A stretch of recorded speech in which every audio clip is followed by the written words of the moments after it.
absoluta reprobación ás manifestacións dun concelleiro de Cambados do Bloque Nacionalista Galego en relación á vicepresidenta do Goberno, Soraya Sáenz de Santamaría, a que chamou chochito de oro. Nós consideramos que é unha manifestación absolutamente machista.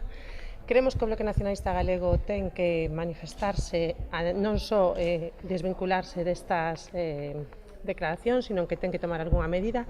Pedimos e exiximos a dimisión deste concelleiro do Bloque Nacionalista Galego e pedimos que o Bloque Nacionalista Galego, que sempre enche a boca dando leccións de igualdade, que pida a dimisión deste concelleiro do Bloque Nacionalista Galego de Cambados. Creemos que é absolutamente desafortunado non só as súas manifestacións, sino que atentan contra a dignidade da muller, que é a segunda autoridade do Goberno de España, e flaco favor lle fan a política con este tipo de manifestacións.